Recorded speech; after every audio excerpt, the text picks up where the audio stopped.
오늘은 이제 역대하 13장 8절에서 12절까지인데요. 계속 아비야, 남유다 왕이 아비야죠.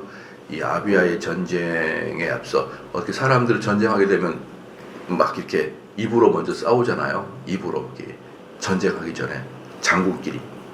근데 이 아비야가 이제 북이스라엘 향해서 막 소리를 외치는 그런 장면들이거든요. 지금 이 전쟁에서 너희들은 아주 나쁘고 우리는 정당한 전쟁을 하고 있다. 이제 이런 것들을 외치고 있는 것 같아요.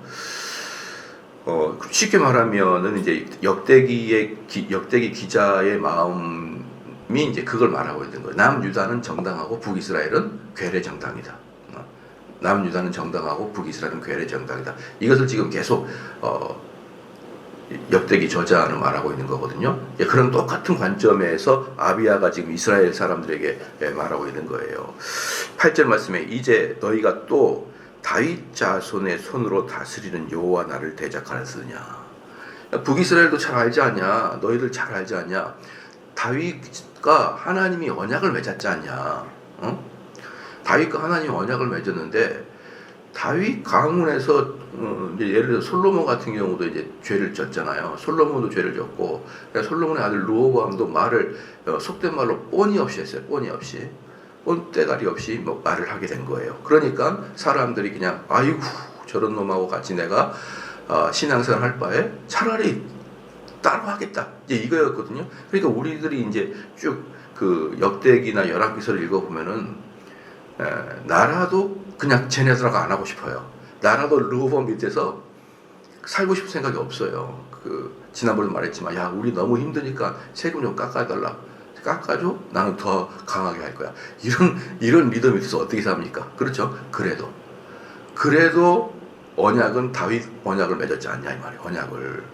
그래서 너희들도 하나님하고 다윗 언약을 맺는 걸 뻔히 알면서 솔로몬과 르호보암이 그렇게 좀 잘못했다고 이렇게 뛰쳐나가서 나라를 만드는 게 그게 괴뢰 정당이 아니고 뭐냐? 그게 괴뢰 정당이 아니고 뭐냐? 지금 이 이야기를 이렇게 하고 있는 거예요. 그래서 이제 너희가 또 다윗 자손의 손으로 다스린 여호와의 나라를 대적하려 하는도다. 너희는 큰 무리요. 여기서 이제 큰 무리라는 것이 이제 히브리 말로 하몬입니다. 하몬. 큰 무리. 무리 한때 이걸 하몬이라 그러는데요. 이게 재밌는 게 뭐냐면 큰 무리라고 나와 있어가지고 우리는 엄청나게 이제 큰 대중들을 말하고 있다고 이렇게 생각이 드는데 이 하몬이라는 애가 이게 뜻이 뭐냐면 큰 소음 이거 큰 소음이다라는 것이죠. 큰 소음. 그러니까 지금 이스라엘 백성들을 향해서 딱 지금 아비야가 말하는 게 뭐냐면 너희들은 정말 그 뇌가 없냐 이 말이야. 뇌가 없냐? 응? 꽥꽥꽥 거리는 팀들아. 너희들이 조그만 생각을 해보면은 북이스라엘이 괴뢰 정당인 것을 왜 모르냐 이 말이에요. 근데 여로보암하고 어제 제가 말씀했지만 정치 몰입애들 있잖아요. 정치 몰입애들하고 여로보암이 이렇게 좀 이렇게 했다고 해서 너희들은 이렇게 큰 무리가 모여서 지금 우리나라에 쳐들어온 걸 보니 이 꽥꽥거리는 이 무리들아 말이야. 꽥꽥거리는 무리들아. 그러니까 우리나라 말로 말하면 좀 죄송합니다만은 너희들은 개돼지다. 아무것도 없이 그냥 소리만 질러대는 너희들 같이 많은 사람들이 여로보암을 따르니까 저 괴뢰 정당이 힘을 얻고 우리를 쳐들어온 거 아니야. 그러니까 괴뢰 정당만 나쁜 게 아니라 니네들 같이 머리도 쓰지 않고 돌머리 같은 놈들이 그 사람들 따라다니니까 지금 이게 사단이 나지 않냐. 여러분들 보면은 교회들도 보면은 참 진짜 교회가 아니게 여러분들하고 제가 보는 시각이 다를 수가 있지만, 저는 참 저게 교회인가 싶을 때가 많거든요. 저런 게 교회인가 싶을 때 많은데, 뭐가 있냐면, 군중들이 많아. 교인이 너무 많아요, 그 교회가. 제가 봤을 땐 그 담임 목사님은 아닌데. 그러면은 어떤 일이 발생합니까? 그러면은, 대한민국 사회에 기독교가 욕을 먹게 되는 거예요. 그렇게 된다 그러면은 그 담임 목사가 잘못이냐 이 말이에요. 그 담임 목사의 어리석은 짓을 추종하는 수백 수천만의 사람들이 수천 명의 사람들이 있으니까 그 교회가 한국 교회에서 어떻게 이름이 날려지게 되는 것이고 많은 사람들에게 보이게 되는 그런 교회가 되잖아요. 그러면은 근데 그 담임 목사님이 적당하지 못해요. 그러면은 그 담임 목사의 문제냐고요? 교인들의 문제지. 안 그렇습니까? 만약에 우리 교회가 2단을 가르치건 3단을 가르치는 간에 한 100명, 50명 앉아봐요. 내가 먼 날 해도 2단이라고 치부도 안 해줘요. 누가 와서 검사도 안 해요. 50명 앉아있으면. 아무런 관심도 못 받는단 말이에요. 근데 한 10,000명 앉아있어 봐요. 어떻습니까? 뭔 말 한마디 한마디가 다 메시지를 통해서 나가버렸단 말이에요.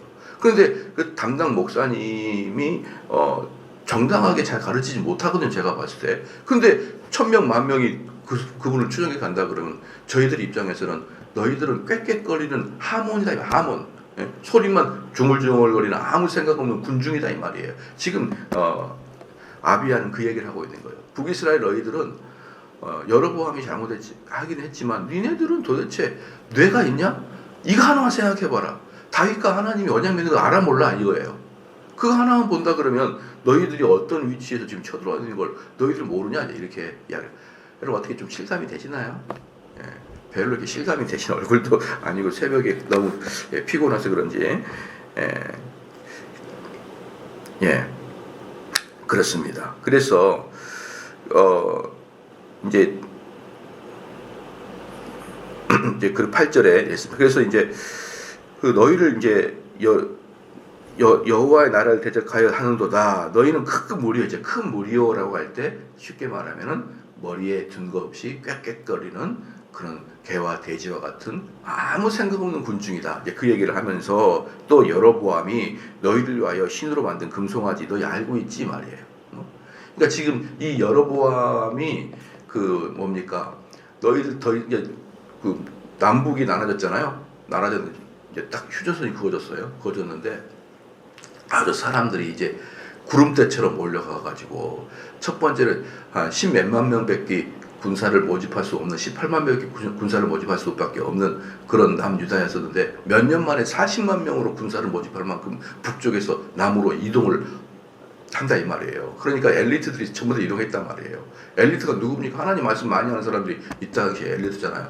막 쏜새같이 내려가니까 여로보암이 아이고 안 되겠다 싶어가지고 경계선을 딱 쳐가지고 철통같이 방어하는 거예요. 내려가지 마 이제. 내려가지 마. 그러면서 너희들이 남유다에 있는 예루살렘에 안 내려가도 충분히 제사를 드릴 수 있도록 맨 아래 베델에다가 맨 꼭대기에 단에다가 크게 우상을 만들어가지고 거기서 예배를 드리게 해줄게. 그러는 거예요. 그런데 이제 여기서 이제 아비야가 말하잖아요. 너희들은 뭐니까?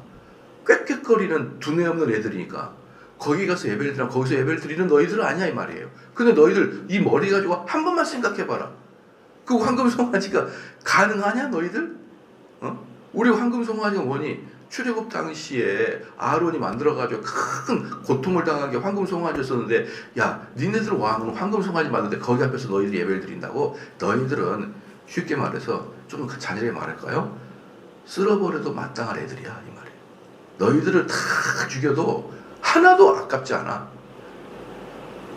왜요? 전쟁 전이니까. 적하고 싸우기 직전이니까. 그리고 이것은 그냥 동족 간의 싸움이 아니에요. 동족의 싸움이 아니라 지금 아비야가 말하고 있는 건 뭐냐면 우리의 싸움은 동족 상대의 비극이 아니야.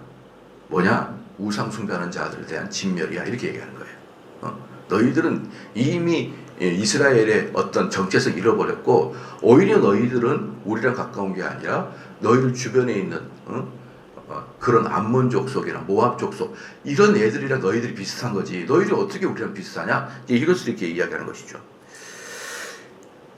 그러니까 이제 8절 말씀만 보더라도 지금 뭐냐 그러면은 아비야가 이 전쟁에서 그 상대 팀에 대해서는 완전히 기를 죽이고 상대 팀에 대해서는 완전히 어떻게 이렇게 반역자라는 걸 보여주고 역으로 자기 유다 팀에게는 뭐라고 해줄까요? 이 전쟁에서 저들을 때려 죽여야 되는 정당성을 계속 듣게 해주는 거예요. 네. 그래야 전쟁이 되는 거지 않습니까? 그다음에 이제 9절에 이제 재미있는 게 나와요. 이게 참 저는 이 9절도 너무 중요하다 생각하는데요. 너희가 아론 자손이 여호와의 제사장들과 레위 사람을 쫓아냈지 않냐? 그러니까 이 지금 아비야가 하는 이야기들은 하나하나 근거를 가지고 이야기하는 것이죠. 너희들이 쫓아낸 것은 전부 다 아론의 제사장 지파, 특별히 제사장과 레위 지파를 다 쫓아냈지 않냐? 왜 이들이 제사장과 레위 지파를 굳이 쫓아냈을까요? 그들이 쫓아내는 이유는 뭐냐면은 이 레위 지파와 제사장들은 지역이 북쪽에 있음에도 불구하고 뭐라고 하냐면 정통 예배는 예루살렘에서 드려야 됩니다. 이렇게 얘기하는 자들이거든요. 정통 예배는 예루살렘에서 드려야 됩니다. 이제 이러니까 아니 무슨 여로보암이 그 북으로 나눠가지고 아직 나라가 정립이 안 된 상태에서 많은 제사장들이 예루살렘 향해서 예배를 드리고 이러니까 아니 그 예배를 드리는 사람들 마음속에 어떤 마음이 들겠어요? 아 우리는 적자가 아니고 서자인가? 이런 마음이 들잖아요. 이런 마음이 들게 하니까 너희들 필요 없어 싹 가. 너희들 앞으로 제사 드리지 마. 이렇게 해버린 거거든요. 그러니까 이들이 전체가 다 내려오게 됐지 않습니까? 그래서 그 사람들을 다 쫓아내버린 거예요. 그래서 9절에 너희가 아론의 자손인 여호와의 제사장들과 레위 사람들 쫓아내고 이것도 뭡니까? 정통성이 있냐 이 말이에요. 너희들 예배에 정통성이 있냐? 예배를 드린 사람은 전부 다 내려왔는데 이겁니다. 이거예요. 이거랑 똑같아요. 만약에 우리로 말한다 그러면은 신학생을 배출하고 목사를 배출하는 학교가 장신대나 총신대나 이런 데서 대학원생들을 졸업한 사람을 배출하잖아요. 근데 걔네들이 말을 안 들어. 다 쫓아버리고 일반 대학교 철학과 나온 사람들을 집사들을 이제 등용해가지고 예배를 드려. 그러면 어때요?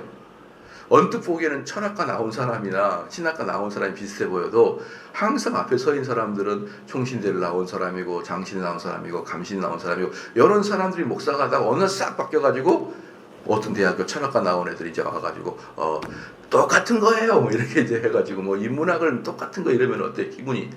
여러분 기분이 어때요? 썩 좋지 않죠. 썩 좋지 않죠. 우리는 역대 목사님들 전부 다 총신이 나온 분인데 이렇게 이제 머리를 갸우뚱 겨린단 말이죠. 그거예요. 그러니까 정통 레위 지파이든 싹 다 쫓아버리고 아무나 이제 세운 거예요. 아무나 세운 거예요. 그래 보십시다 또.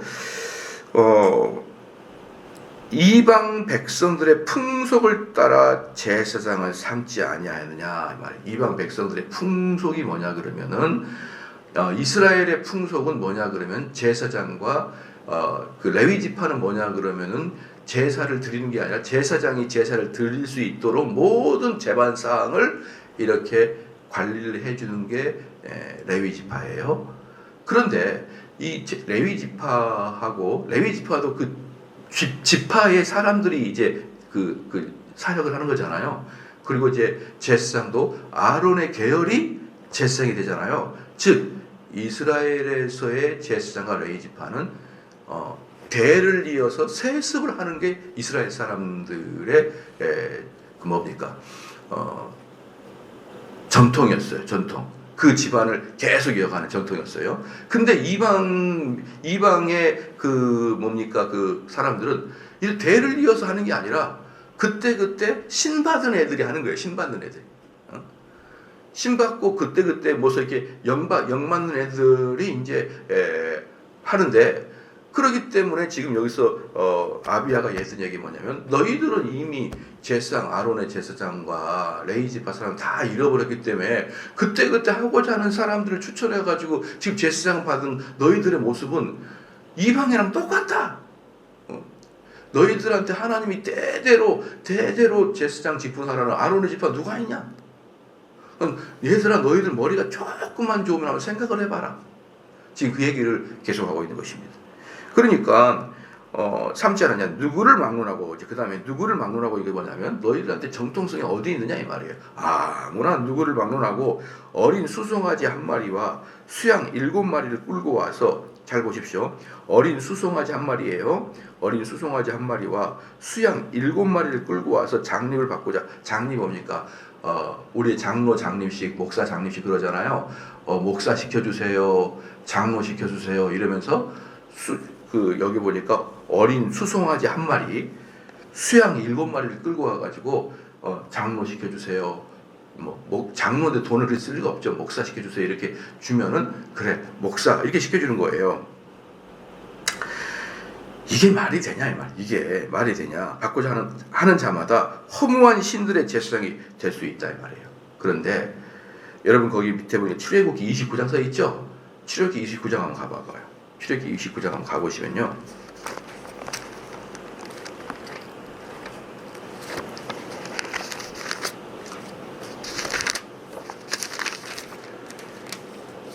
출애굽기 29장 1절로 가볼까요? 출애굽기 29장 1절.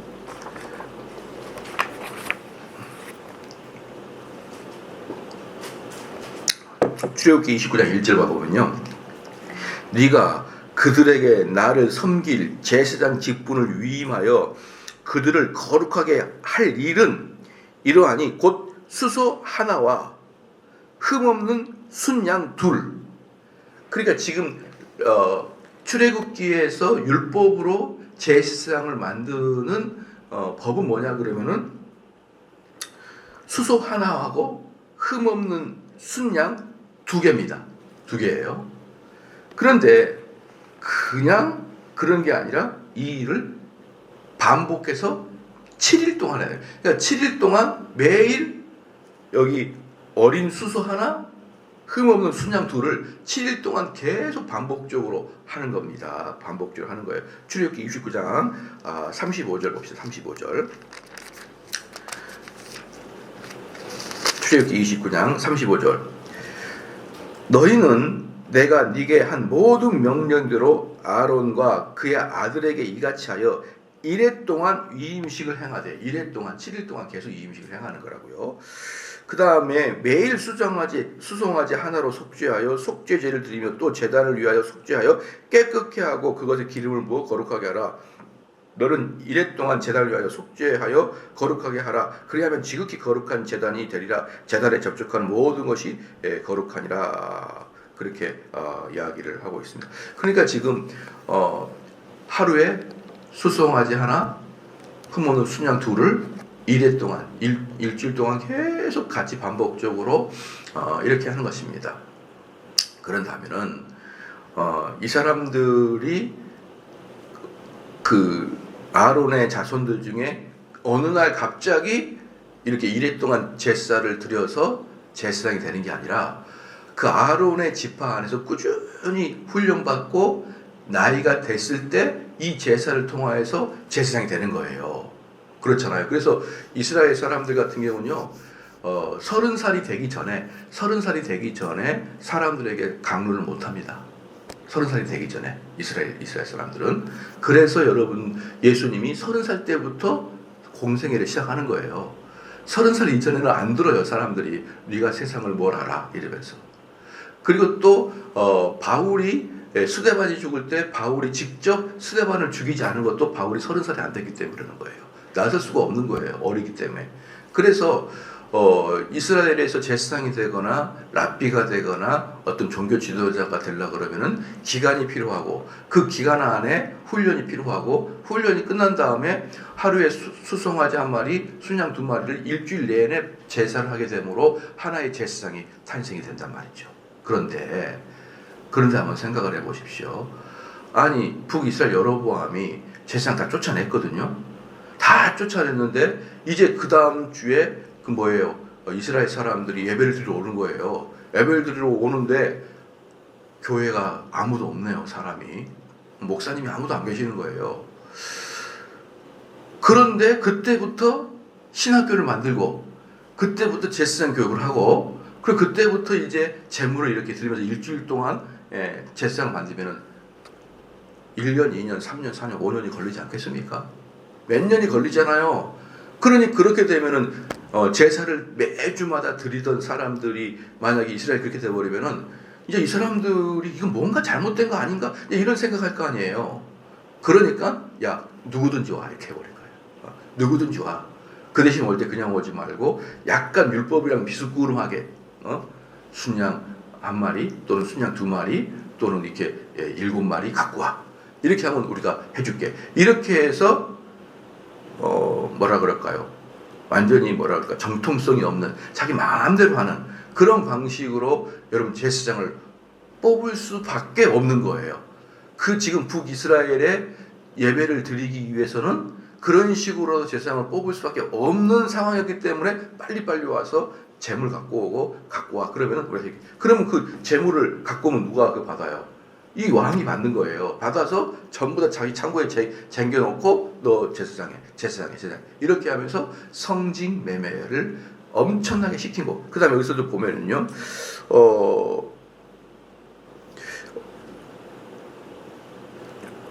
누구를 9절 후반부에 누구를 막론하고 어린 수송아지 한 마리와 순양 7마리를 끌고 와서 장립을 받고자 하는 자마다 허무한 신들의 제사장이 될 수 있도다. 제사장이 될 수 있도다. 이게 제사장이 되었다. 과거 시제가 아니에요.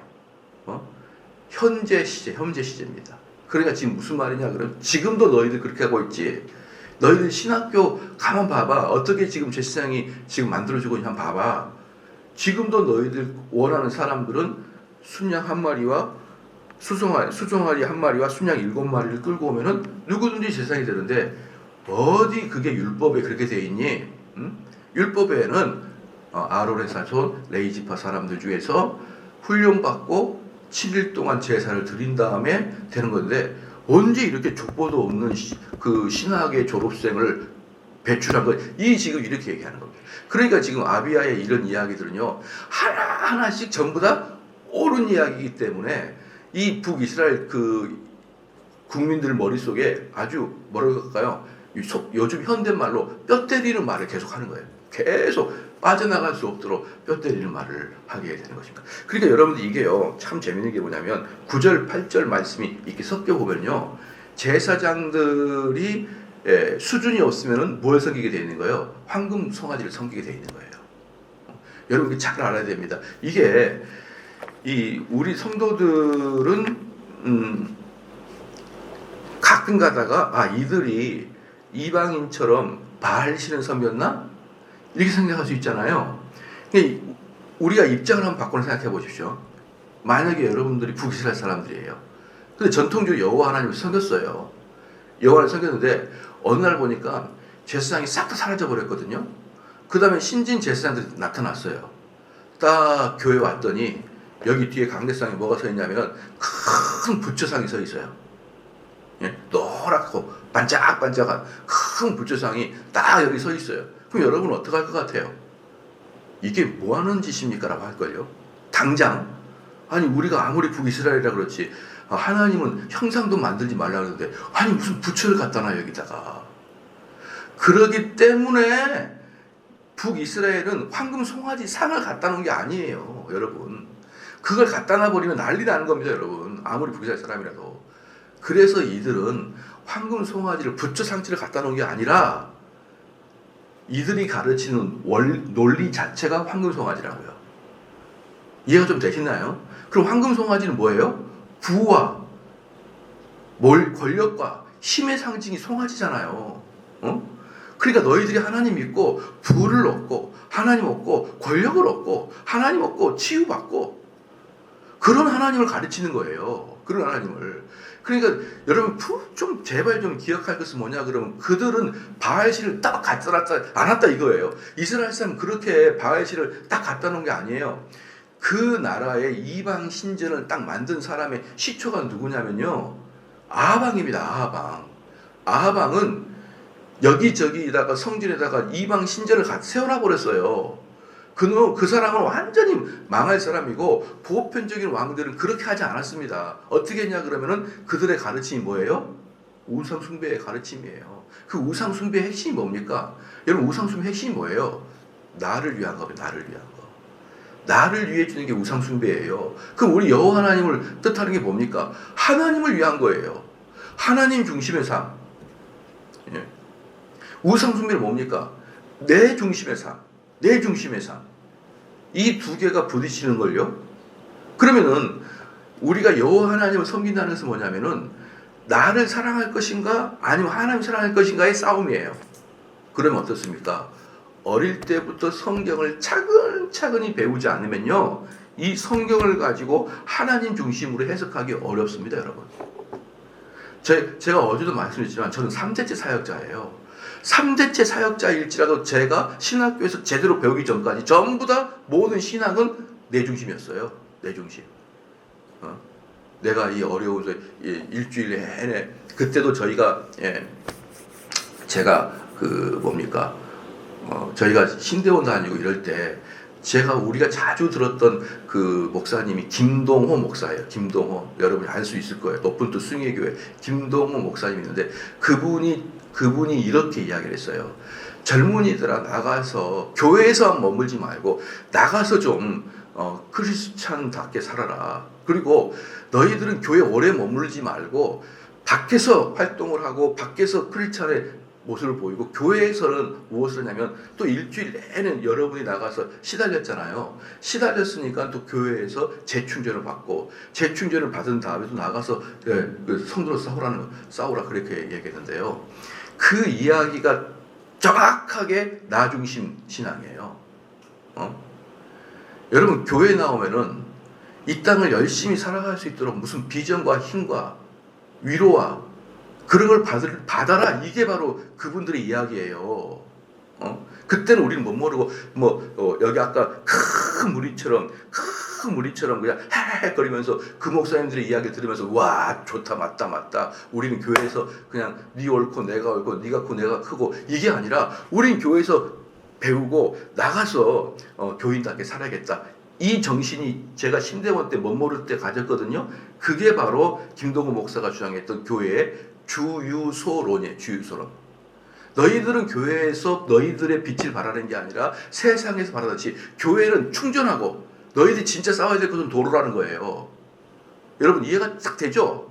그게 저희가 한 20년 전 그때 김동호 목사의 저희들이 엄청 좋아라 했거든요, 그때. 근데 제가 오랫동안 신앙을 하고 보니까 그게 바로 인본주의입니다. 그게 인본주의예요. 교회는 일주일 동안 여러분이 싸워서 힘이 너덜너덜해질 때, 여러분이 그런 선전이 있었잖아요. 그런 문구 뭡니까? 고생해서 떠나라. 너는 여행을 누릴 수 있는 권리가 있어. 이제 떠나라. 그런 거 있잖아요. 그런 개념으로 잠시 교회에서 내 속을 리플레시한 다음에, 그리고 교회에서 다시 비전을 가지고 힘을 충전한 다음에, 즉 주유소 기름을 넣은 다음에 우리가 실제로 살아야 될 것은 세상이다. 아니에요. 여러분, 이 땅 세상 살아갈 때 순전히 인본적으로 살아가다가 교회에서 내가 세상에 잘못 살았구나 회개하는 시간이 교회예요. 교회 와가지고 하나님 바라보는 시간이 교회란 말이에요. 내가 지금까지 이 땅에 살아가면서 완전히 인본주의로 살아가는 것을 하나님을 바라보면서 내가 참 잘못된 삶을 살았구나라는 것을 깨닫는 게 주일이지. 어떻게 세상을 잘 살아가기 위해서, 세상을 하나님 말씀대로 살아가기 위해서 여기서 훈련받고 세상의 필드가 주요 관점이라고 그럽니까? 여러분, 이해가 좀 되시나요? 저는 이게 이해가 돼야 된다고 봐요. 그래서 맨날 가르치는 게 뭡니까? 가정 회복의 사역, 청소년 사역, 부부 사역, 아버지 학교, 모든 게 내 중심이잖아요. 한번 봐보십시오. 부부 관계가 안 좋아요. 그럼 부부 관계를 잘하는 게 하나님과 무슨 영광의 관계가 있습니까? 내 잘 살아라고 하는 거죠. 여러분, 청소년들 아버지 학교 전부 다 내 가정, 내 가족 아니에요. 하나님 분명히 말했어요. 너희 아버지 어머니 사랑하는 자보다 나를 더 사랑하지 아니하면 안 된다고. 그들을 미워하라고. 나를 사랑하는 마음이 어찌나 끈지 부모를 미워하라고 하지 않습니까? 근데 어떻게 그런 사역을 버젓이 한국교회에서 하고 있습니까? 맨날 아버지 학교 경험하신 분들 아버지 계신가요? 맨날 죄수 같은 빠삐용 같은 옷 입고 와가지고 뭐 하고 있는 거예요 지금 그게.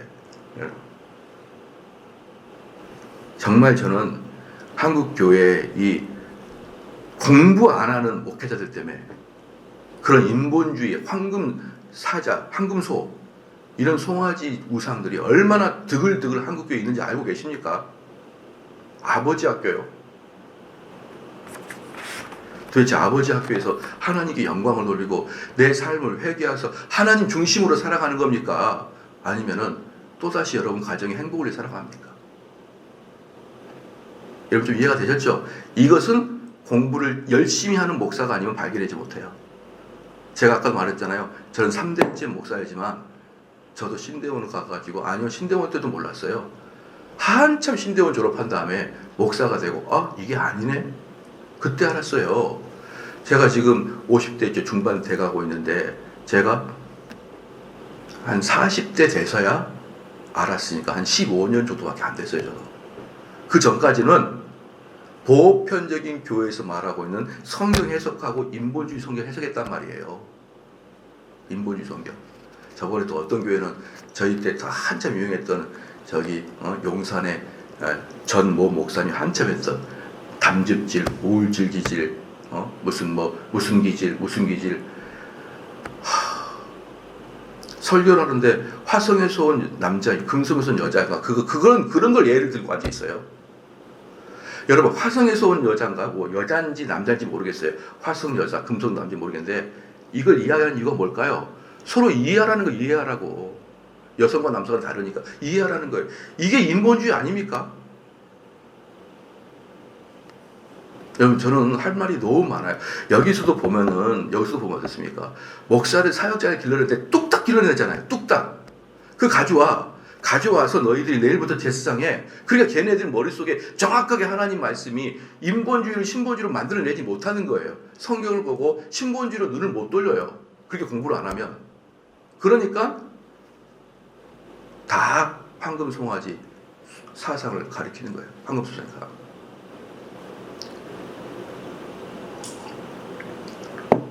할렐루야.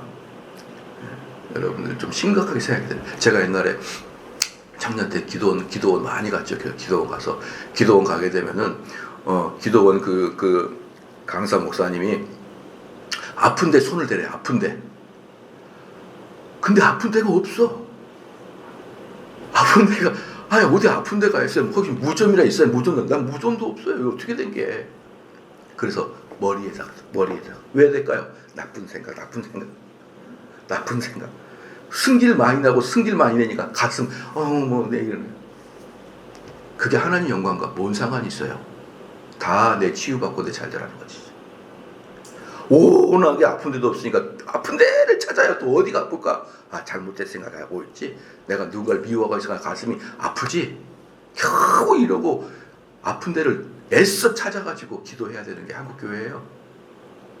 이게 무슨 여호와 하나님과 관계 있습니까? 어떤 분이 저한테 그래도 저희가 어릴 때는 누가 있었냐면 현신의 권사라고 있었어요. 혹시 현신의 권사 아시는 분 손 들어볼래요? 현신의 권사, 오래되신 분들이네요.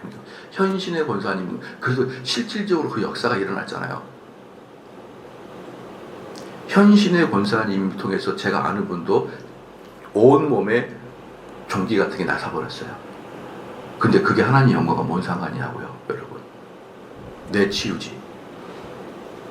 이런 식으로 여러분 교회를 자꾸 사람 중심, 인간 회복, 치유 이렇게 나가면 여호와 하나님 무슨 소용이 있어요? 자, 봅시다. 그게 바로 이제 8절 9절이 연관된 거예요. 그렇게 제사장들의 수준이 낮아져 버리면 절대로 하나님으로 시선 못 돌려요. 다 인본주의적 관점에, 인간 중심의 관점에, 인간 회복 중심의 관점에 신앙만 가르칠 뿐이지 우리의 욕망을 꺾고 하나님을 바라볼 수 있게 하는 제사장이 되려면요 10수년 20수년을 공부해야만 그 일이 가능해지는 겁니다. 그 일이 가능해지는 거예요. 우리에게는 10절 우리에게는 여호와께서 우리 하나님 되시니 이제 아비야가 남유다를 가리킵니다. 그런데 우리 유다는 그렇지 않아. 남유다는 그러지 않아. 우리가 그를 배반하지 아니하고 여호와를 섬기는 제사장들이 있으니 아론의 자손이요 또 레위 사람들의 수종도 우리는 전통성 있는 뼈대에 있는 하나님이 지정한 그 가문이 우리에게 있어. 그래 그들은 그냥 제사장이 되는 그냥 어릴 때부터 제사장 훈련을 하게 되는 것이다라는 것이 어릴 때부터 되는 거예요.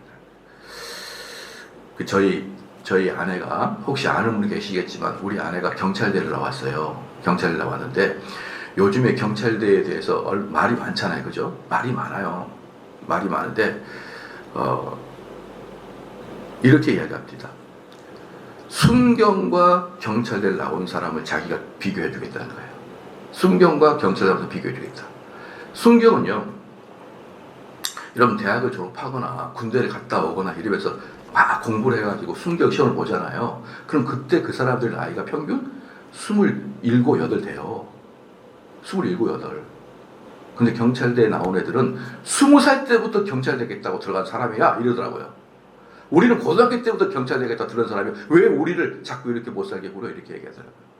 어릴 때부터 자기들 경찰 되겠다 하는 사람들인데 이 사람들은 28, 9에서 되잖아요. 그럼 그동안 이 사람이 대학 다니면서 내가 뭐 할까? 내가 공무원 할까? 기업체 들어갈까? 여러 고민하다가 경찰 될까? 그러다가 시험 봤던 애들인데 왜 그렇게 순경 출신들은 그렇게 순수하다고 생각하고 경찰 출신들은 그렇게 탐욕스럽게 자꾸 말하냐고요. 이렇게 하면서 불만을 툭 빼더라고요.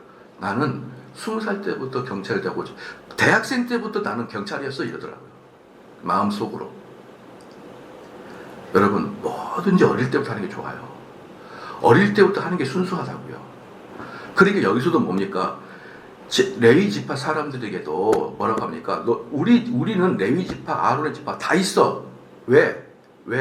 그들 어릴 때부터 순수하게 그 길로만 가던 사람이야. 이 말입니다. 이 말이에요. 이런 말이 있어요. 예, 저는 이제 일반대를 나오고 이제 신대원을 간 사람인데요. 이것보다 만약에 총신대라고 예를 들어봅시다. 총신대 예를 들면은 총신대 학부를 나오고 총신대 신대원을 가는 게 있어요. 그렇죠? 그것을 일명 그래. 총신대 학부, 총신대 신대원 이렇게 가는. 그 사람이 최고예요. 그 사람들이 어릴 때부터 목사 되려고 하는 사람들. 고등학교 때부터 나는 신학교로 가서 신대원 갈까 이런 사람이 진짜 좋아요. 저처럼 일반 대학 나오고 이런 사람도 물론 좋은 사람 많아요. 그런데 우리들 입장에서는 총청이 제일 좋아요. 근데 이런 거 있잖아요. 사업하다가 한 40살에 목사 되잖아요. 우리는 잘 안 쳐줘요. 우리 세계는 안 쳐줘요. 어떤 사람들이 목회자가 될까 막 고민하다가 사업도 하고 직장생 하다가 결국 그 부르심에 못 이겨서 40살에 신학대학원 가고 그 다음에 목사 되잖아요. 우리 세계는 안 쳐줘요. 알고 계세요. 물론 그분도 사역을 하겠죠. 그러나 진짜 제로 사역은 첫 번째 총총이에요. 어릴 때부터 신학교 간 사람들. 언제부터 신학교냐가 중요한 거예요. 그래서 여기서도 지금 말하고 있는 게 뭐냐 그러면은 우리는 어릴 때부터 레위 지파가 있다 이 말이에요. 그들은 태어나면서부터 하나님 섬기기를 작정하고 어릴 때부터 교육받은 애들이에요. 근데 너희들은 뭐니? 다 커가지고 수염도 갖고 와가지고 해주세요. 뚝딱 나온 애들이 뭐예요? 황금송아지. 다. 11절에 매일 아침 저녁으로 여호와께 번제를 드리고, 그러니까 지금 이스라엘 사람들 매일 아침 저녁으로 번제를 드리거든요. 그리고 이것을 그대로 언제까지 합니까? 일주일 내내 하니까 안식일 날도 주일 날도 아침 저녁으로 번제를 드리기 때문에 주일은 2번 예배를 드려야 되는 거예요. 이 전통 때문에 신약에서도 그다음에 종교개혁에서도 여전히 주일을 2번 드립니다. 근데 많은 사람들이 얼마나 지혜로운지 11시 예배 끝나고 딱 자기 일 봐버려요. 11시 예배 끝나고. 우리 자녀들이 있는 그 미국에 가보니까 11시 예배 끝나니까 다 끝나고 가더라고요. 저도 가니까 11시 예배 끝나니까 교회가 밥도 안 줘가지고 끝나고 나와가지고 밥도 안 먹고 집에 들어와요. 와, 이거 우리의 자녀들 습관 될까봐 겁이 나서 제가 아주 미칠 것 같아요. 아니, 어떻게 주일날 예배를 2번 안 드리고 1번을 드립니까? 하나님은 수천 년 전부터 우리에게 말씀을 하셨어요. 예배를 2번. 아침과 저녁으로 2번 드려라. 그래서 11절 매일 아침 저녁으로 여호와 앞에 번제를 드리며 분향하며 또 깨끗한 상에 진설병을 넣고 또 금 등잔대가 있어. 그것이 분향단 있죠. 분향단. 그 다음에 진설병 있죠. 진설병은 뭐냐면 12지파를 예견하고 있는 그 떡을 올려놓은 거예요. 떡 12지파를 상징하는 떡을 올려놓은 거. 그 진설병이고요. 등잔대 그 성소를 환히 밝혀낸 등잔대. 이게 전부 다 뭡니까? 전통적으로 제사를 드릴 때 그 성전 안에 있어야 될 이런 기구들이에요. 우린 다 있다 이거 이런 게. 다 율법에 갇혀서 있다. 그 다음에 켜론이 11절에 우리는 우리 하나님 여호와의 계명을 지키나 너희는 그를 배반하고 있지 않느냐. 너희들 처음부터 끝까지. 12절에 하나님이 우리와 함께하사 우리의 머리가 되시고 그의 제사장들도 우리와 함께하여 전쟁의 나팔을 불어 너희를 공격하느니라. 여기 전쟁의 나팔을 불 때 그 나팔을 부는 애들이 누구냐면 제사장들이 나팔을 부는 거예요. 그러니까 우리는 전쟁이 뭐냐면 하나님의 명령으로 너희들 가고 있다. 하나님 명령으로 너희들 가고 있다. 공격하느니라. 이스라엘 자손들아 너희 조상들의 하나님 여호와에 싸우지 말라. 지금 무슨 말이에요? 너희들이 그러고 있는 것은 하나님을 대적하고 있는 거야. 왜 하나님과 너희들이 싸우고 있는 거야? 너희가 형통하지 못할 것이다. 이렇게 아비야가 연설을 끝냅니다. 그러니까 이 아비야의 연설은 두 가지 효과가 있죠. 북이스라엘 사람들의 가슴을 철렁거리게 하고 남유다의 사람들의 마음을 북돋워서 우리는 동족을 죽이는 게 아니라 저 우상 숭배자들을 암몬과 모압 사람처럼 이방 사람처럼 우리는 죽여도 돼. 이런 마음으로 가득 차게 돼가지고 그냥 50만 명을 죽여버립니다. 이 강의 이후에 50만 명을 그냥 죽여버려요. 여러분 50만 명이 누군지 알죠? 이 고양시 전체 인구의 반이에요. 이 고양시가 100만 명이잖아요. 전체 인구의 반을 죽여버려요. 동족인데. 이렇게 여러분 하나의 사상이 무서운 겁니다. 사상이 무서운 거고요. 그리고 이들 마음속에 한치의 우리 동족의 생각도 없이 그냥 어때요? 네. 이방 사람 쉽게 말하면 개 돼지를 죽이듯이 다 잔혹하게 학살시켜버리고 많은 사건이 나옵니다. 그래서 이제 여기서 역대기 기자는 지금 당연히 남유다 편을 들고 있고 당연히 북이스라엘은 배반한 자들이고 그 배반한 자들의 중심은 누가 있다? 배우지 못한 제사장들이 있다. 정통성이 없는 제사장들이 있다. 그 제사장들이 계속적으로 이들에게 황금송아지 사건, 즉 나를 위해서 그 신을 나를 위해서 여호와를 부르는 거예요. 여호와를 부르는 것이죠. 그런 신들을 계속 숭배한 우상을 다 진멸시키기 위해서 했다라는 것입니다. 기도하시겠습니다. 기도하시겠습니다.